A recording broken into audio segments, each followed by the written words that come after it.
बेबस राजकुमारी और एक अय्याश साधु की कहानी। ये कहानी आपके दिल को झकझोर देगी। कृपया इस कहानी को अंत तक अवश्य सुने। नमस्कार प्रिय दर्शकों, जय श्री राम। आप सभी का विद्या ज्ञान सागर में हार्दिक स्वागत है। हम आपके लिए लाते हैं सनातन धर्म की अद्भुत और प्रेरणादायक कथाएं, जो आपके हृदय को सुख व शांति प्रदान करेंगी। कथा आरंभ करने से पहले एक विनम्र निवेदन। शास्त्रों में कहा गया है कि अधूरी छोड़ी गई कथा दुख और पाप का कारण बनती है, इसलिए इसे अंत तक अवश्य सुने। यदि आप अपनी मां से सच्चा प्रेम करते हैं तो इस वीडियो को लाइक करें, चैनल को सब्सक्राइब करें और कमेंट में मां लिखकर अपना समर्थन दें। तो आइए बिना विलंब के आरंभ करते हैं आज की प्रेरणादायक कथा। प्राचीन काल की बात है। वर्धमान राज्य अपनी समृद्धि और वैभव के लिए विख्यात था। राजा बलदेव अपने साहस और पराक्रम के लिए दूर दूर तक प्रसिद्ध थे। उनके राज्य की प्रजा सुखी और संपन्न थी। राजा बलदेव की एकमात्र संतान थी, राजकुमारी माधवी। माधवी अनुपम सौंदर्य की धनी थी। उसकी आंखें काजल से गहरी और चमकदार थी।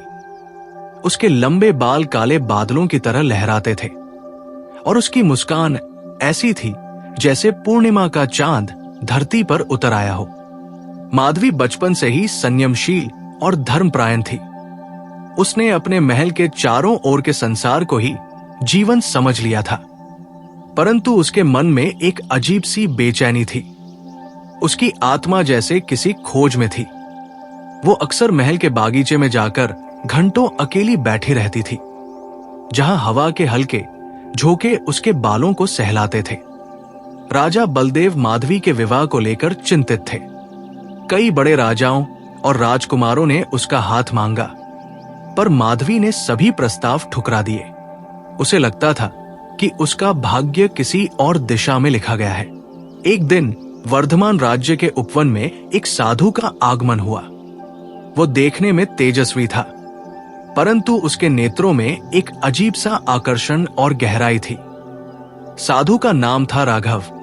उसके वस्त्र गेरुए थे, कंधे पर एक कमंडल टंगा था और गले में रुद्राक्ष की माला थी।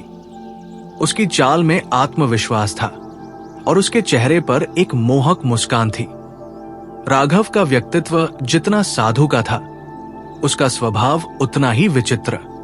वो महल में आमंत्रित हुआ और राजा बलदेव ने उसका स्वागत किया। राजा ने कहा, महात्मन, आपके आगमन से हमारा राज्य पावन हो गया है।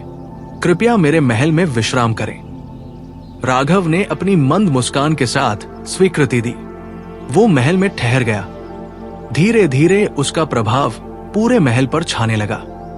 महल के सेवक, सैनिक और मंत्री उसकी बातों से प्रभावित हो गए। माधवी ने भी कई बार उसे महल के उपवन में ध्यान लगाते हुए देखा। उसकी आंखों में अजीब सी चमक थी, जो माधवी के हृदय को विचलित कर देती थी। एक दिन माधवी ने राघव से पूछा, महात्मन, आप इतना आकर्षक क्यों लगते हैं? साधु तो मोहमाया से दूर रहते हैं, पर आपकी आंखों में एक अजीब सा मोह है। राघव ने हंसते हुए कहा, राजकुमारी, मोह से मुक्त होना ही तो सबसे बड़ा मोह है। माधवी उस उत्तर को समझ नहीं सकी, पर उसका हृदय राघव की ओर खिंचता जा रहा था। उसकी आंखों में एक अजीब सा आकर्षण था। माधवी का मन उसके सामने शिथिल हो जाता था। राघव की मौजूदगी माधवी को विचलित करने लगी। एक दिन माधवी ने राघव को एकांत में बुलाया और कहा, महात्मन, मेरे मन में एक अजीब सी बेचैनी है। मैं अपने हृदय पर नियंत्रण नहीं रख पा रही हूं।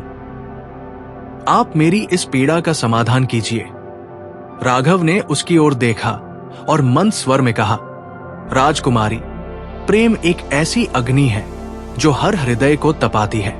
इसे शांत करने के लिए या तो इसे सहना पड़ता है या इसे पूर्ण रूप से समर्पण करना पड़ता है। माधवी ने हिचकिचाते हुए कहा, क्या प्रेम में समर्पण आवश्यक है? राघव ने उसकी ठहरी हुई आंखों में झांका और कहा, प्रेम में समर्पण ही उसकी पूर्णता है। उस रात माधवी के मन में एक भूचाल सा आया। उसे राघव की आंखों में जो गहराई दिखाई दी, उसमें उसने अपना सर्वस्व खो दिया। एक रात माधवी ने राघव से कहा, मैं आपके बिना जीवित नहीं रह सकती। मेरी आत्मा अब आपके बिना अधूरी है। राघव ने उसे अपनी ओर खींच लिया। माधवी का मन उसके मोहपाश में पूरी तरह बंध चुका था। उस रात माधवी ने स्वयं को राघव को समर्पित कर दिया।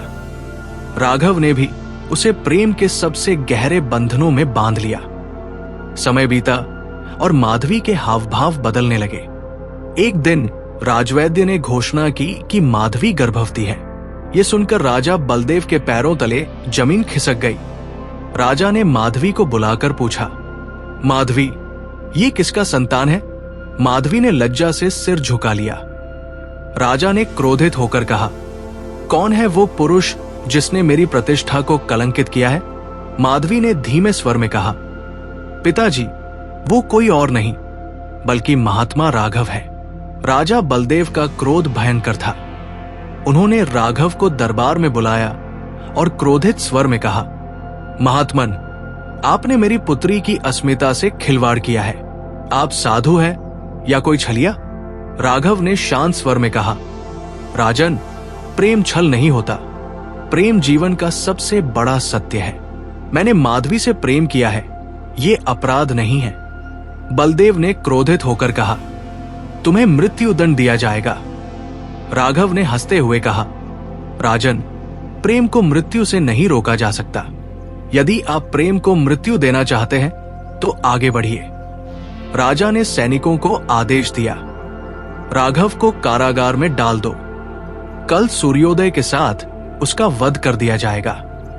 माधवी ये सुनकर विक्षिप्त हो गई। उसने अपने गर्भ पर हाथ रखा और कहा, मेरे प्रेम को मिटाना इतना सरल नहीं है पिताजी। राघव कारागार में था। माधवी अपने कक्ष में बंद थी। उसका हृदय पीड़ा से भरा था। तभी एक महात्मा महल में आया। उसने राजा बलदेव से कहा, राजन, जिस प्रेम को आप मिटाने जा रहे हैं वो एक दिव्य संतान को जन्म देगा।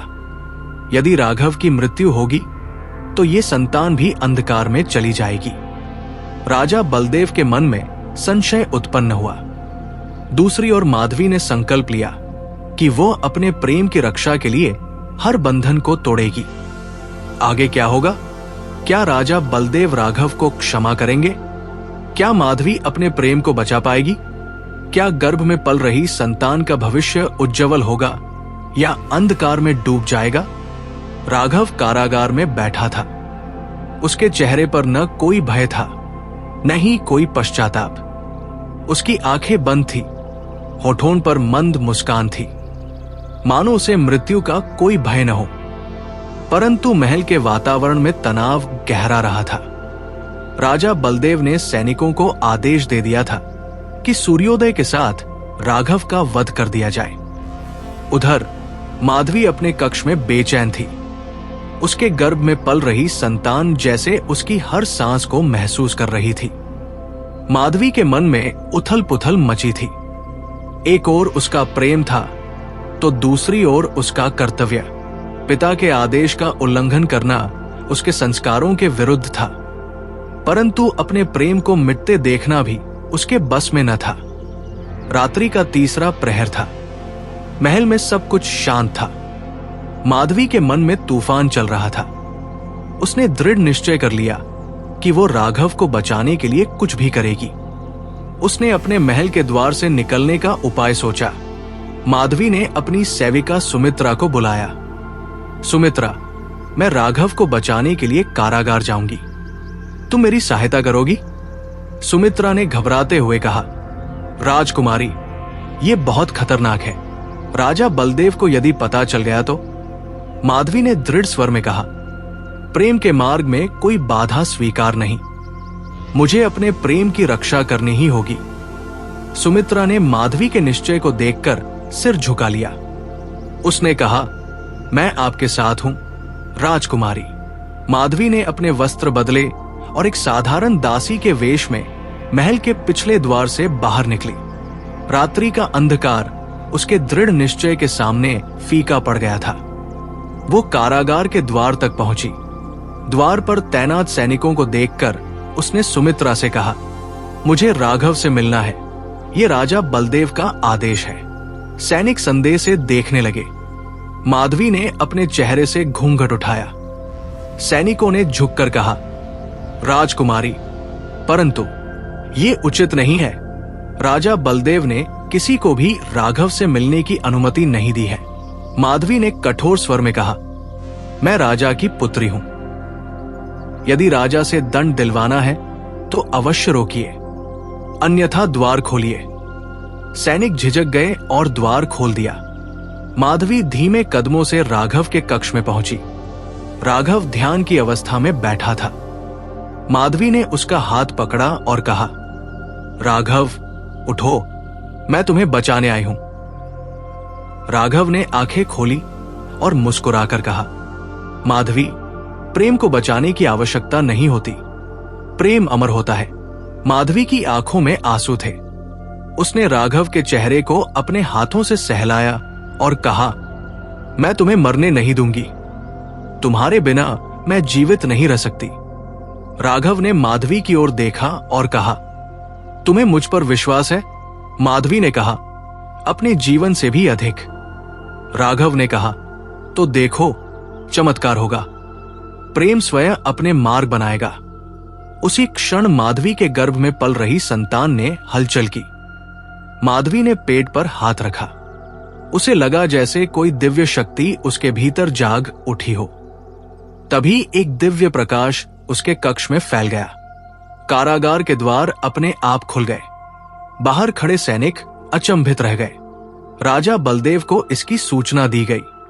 राजा ने तुरंत सभा बुलाई। वो सिंहासन पर बैठे और क्रोध से कहा, ये कैसा चमत्कार है? कौन सी शक्ति इन द्वारों को खोल रही है? तभी महल के दरवाजे पर एक महात्मा प्रकट हुए। उनके चेहरे पर तेजस्वी आभा थी। राजा ने उठकर कहा, आप कौन हैं, महात्मन? महात्मा ने कहा, राजन, मैं समय का दूत हूं। जिस संतान को माधवी गर्भ में धारण कर रही है, वो दिव्य शक्ति का प्रतीक है। यदि राघव का वध किया गया तो संतान का जन्म रुक जाएगा, आपके वंश का नाश हो जाएगा। राजा बलदेव चौंक गए। उन्होंने महात्मा से पूछा, ये संतान कौन है? महात्मा ने कहा, ये संतान भगवान शिव के आशीर्वाद से उत्पन्न हो रही है। इसका जन्म इस राज्य को विनाश से बचाएगा। यदि राघव की मृत्यु हुई तो ये राज्य अंधकार में डूब जाएगा। राजा बलदेव के हृदय में द्वंद्व मच गया। तभी माधवी और राघव सभा में पहुंचे। माधवी ने कहा, पिताजी, मैं राघव से प्रेम करती हूं। हमने कोई अपराध नहीं किया। हमारे प्रेम को आप अपराध का नाम न दें। राघव ने कहा, राजन, यदि प्रेम अपराध है तो मुझे मृत्यु स्वीकार है, परंतु जान लीजिए, इस प्रेम के परिणाम स्वरूप जो संतान जन्म लेगी वो इस राज्य के भविष्य की रक्षा करेगी। राजा बलदेव के हृदय में कठोरता कम हो रही थी। तभी महात्मा ने कहा, राजन, प्रेम का अपमान देवताओं का अपमान है। राघव को मुक्त कीजिए, माधवी को स्वीकार कीजिए।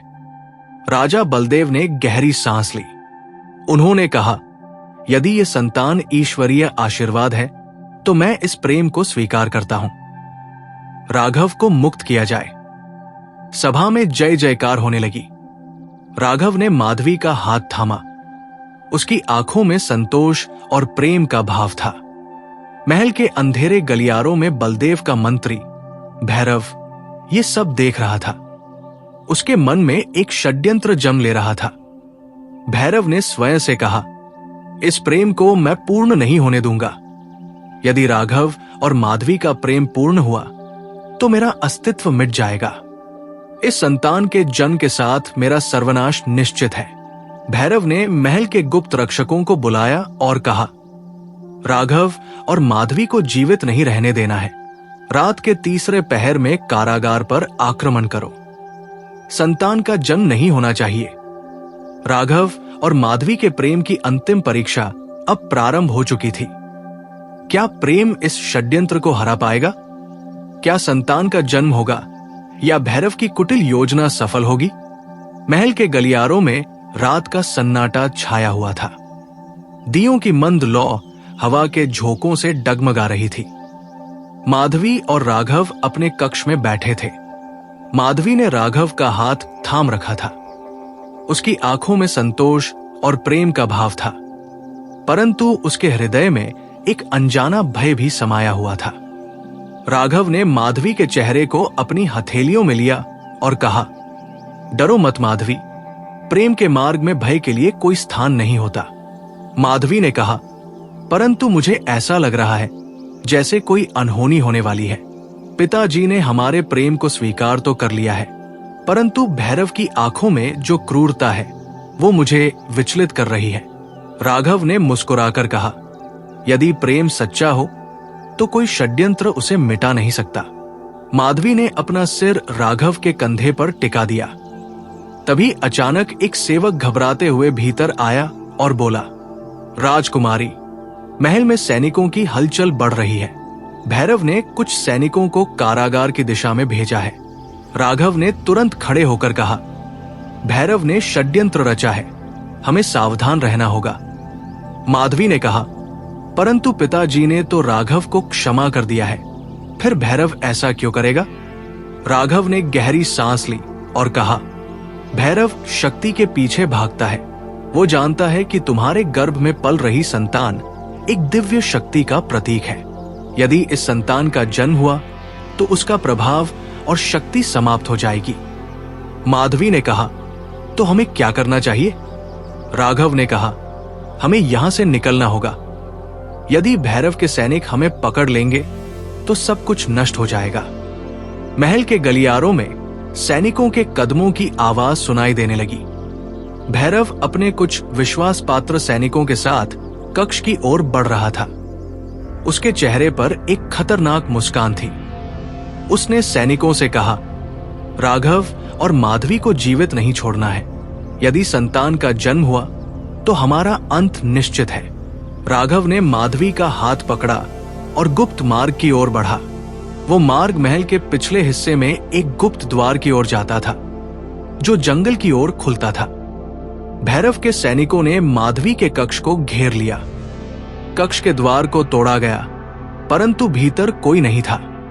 भैरव ने क्रोधित होकर कहा, वे बचकर नहीं जा सकते, पूरे महल को घेर लो।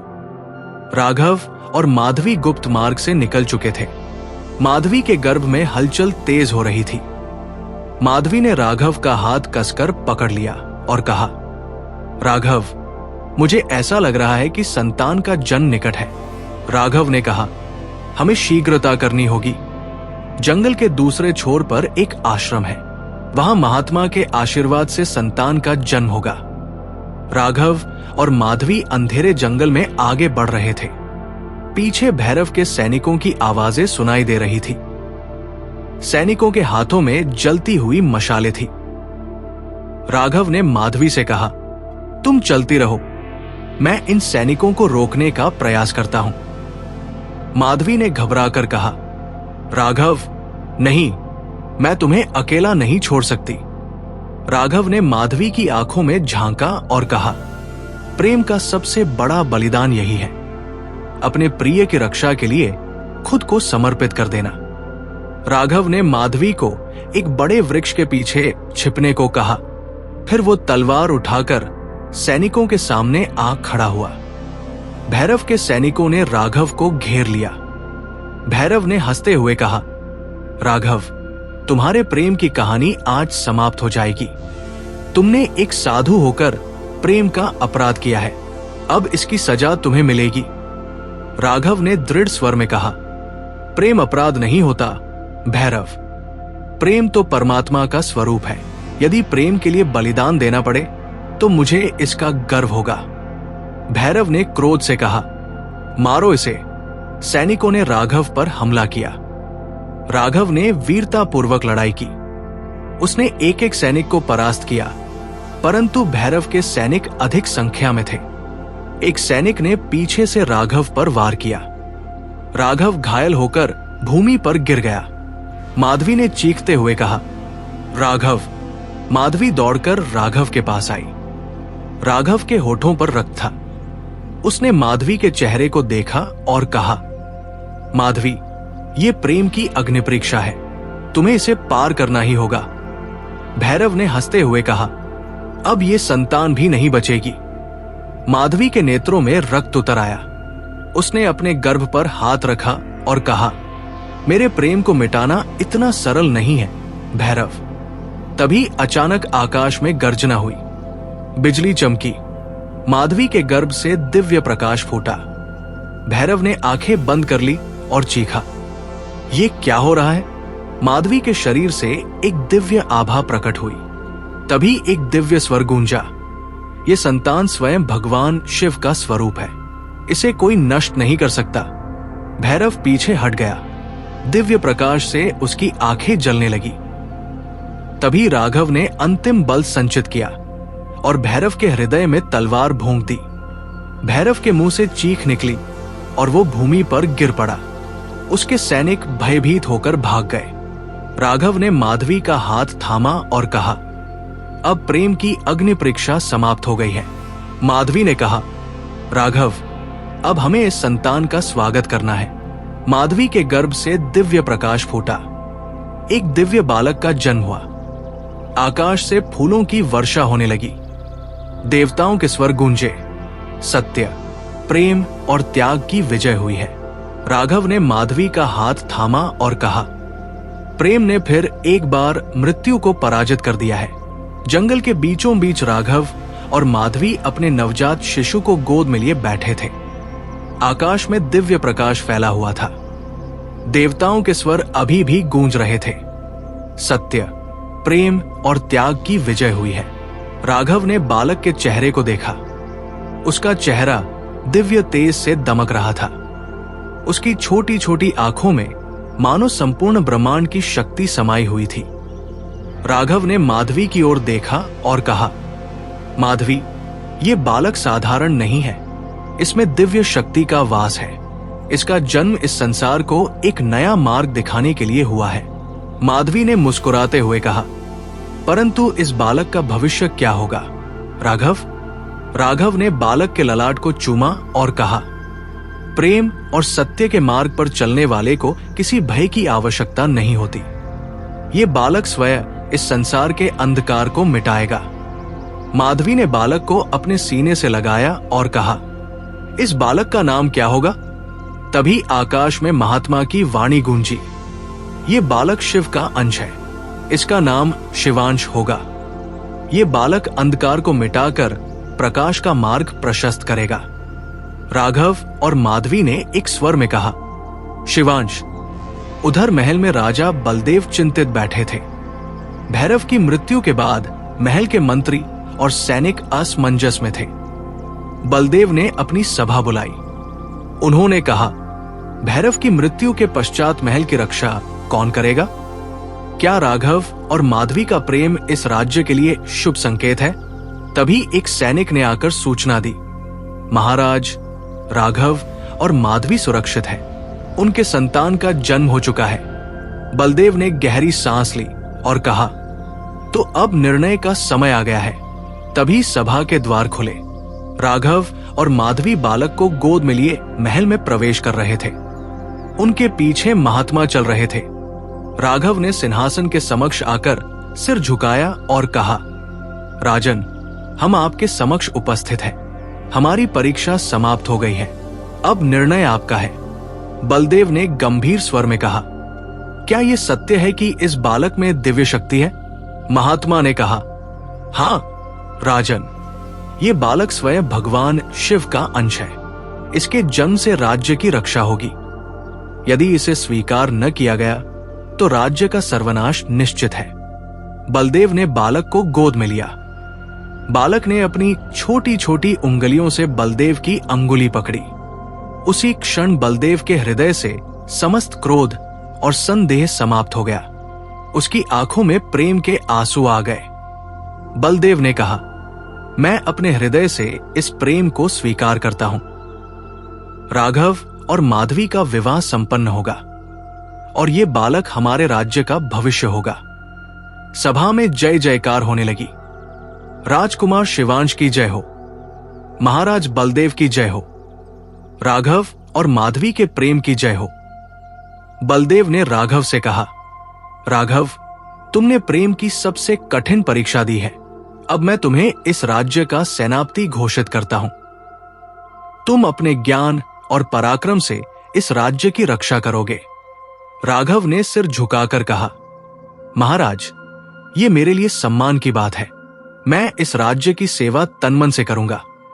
जब सब कुछ शांत हो गया, तभी महल के अंधेरे कोने में एक परछाई हिली। भैरव की एक गुप्त सेना महल के पिछले द्वार पर इकट्ठा हो रही थी। भैरव के निकटस्थ अनुयायी ने कहा, भैरव की मृत्यु हो गई है, परंतु उसका आदेश जीवित है। इस संतान को नष्ट करना ही हमारा उद्देश्य है। राघव को इसका पूर्वाभास हो गया। उसने बलदेव से कहा, राजन, महल पर आक्रमण होने वाला है, हमें तैयार रहना होगा। बलदेव ने तुरंत अपने सैनिकों को बुलाया। महल के द्वार बंद कर दिए गए। राघव ने तलवार उठाई और माधवी से कहा, माधवी, तुम शिवांश को लेकर महल के सुरक्षित कक्ष में जाओ। मैं इस युद्ध का नेतृत्व करूंगा। माधवी ने कहा, नहीं राघव, इस बार मैं तुम्हारे साथ चलूंगी। इस संतान की रक्षा के लिए मैं किसी भी बलिदान से पीछे नहीं हटूंगी। राघव ने माधवी को देखा और कहा, प्रेम की ताकत से बड़ी कोई शक्ति नहीं होती। आओ, हम मिलकर इस राज्य की रक्षा करेंगे। राघव और माधवी ने एक साथ युद्ध भूमि में प्रवेश किया।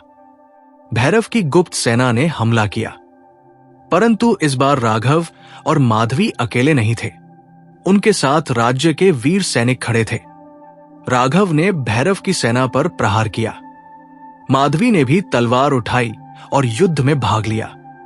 राघव की शक्ति और माधवी की वीरता ने भैरव की सेना को परास्त कर दिया। आखिरकार भैरव की सेना का विनाश हो गया। महल में शांति लौट आई। युद्ध समाप्त होने के बाद राघव और माधवी शिवांश को लेकर महल में लौटे। बलदेव ने कहा, प्रेम और सत्य की विजय हुई है। अब इस राज्य का भविष्य उज्जवल है। महात्मा ने आशीर्वाद देते हुए कहा, राघव और माधवी का प्रेम अमर रहेगा। इनकी संतान इस राज्य में शांति और समृद्धि लाएगी। राघव और माधवी ने एक दूसरे का हाथ थामा। शिवांश ने अपनी छोटी छोटी आंखों से आकाश की ओर देखा। तभी आकाश में एक दिव्य प्रकाश प्रकट हुआ। भगवान शिव के स्वर गूंजे, प्रेम, सत्य और त्याग की विजय अमर है। राघव ने माधवी से कहा, माधवी, अब हमारा प्रेम संपूर्ण हो गया है। माधवी ने मुस्कुराते हुए कहा, राघव, प्रेम ने मृत्यु को पराजित कर दिया है। अब हमारे जीवन का हर क्षण प्रेम और सत्य के मार्ग पर चलेगा। राघव और माधवी ने एक दूसरे की ओर देखा। शिवांश ने अपनी छोटी छोटी हथेलियों से दोनों का हाथ पकड़ लिया। सभा में सबने कहा, प्रेम की जय हो, सत्य की जय हो, शिवांश की जय हो। प्रिय साथियों, इस कथा के बारे में आपके विचारों का हमें बेसब्री से इंतजार रहेगा। अगर यह कथा आपके लिए प्रेरणादायक साबित हुई हो तो कृपया इसे लाइक करें और इसे अपने प्रियजनों के साथ साझा करें। साथ ही कमेंट बॉक्स में जय श्री कृष्णा लिखकर अपनी भक्ति व्यक्त करें। इस वीडियो को पूरा देखने के लिए आपका दिल से आभार। जय श्री राम।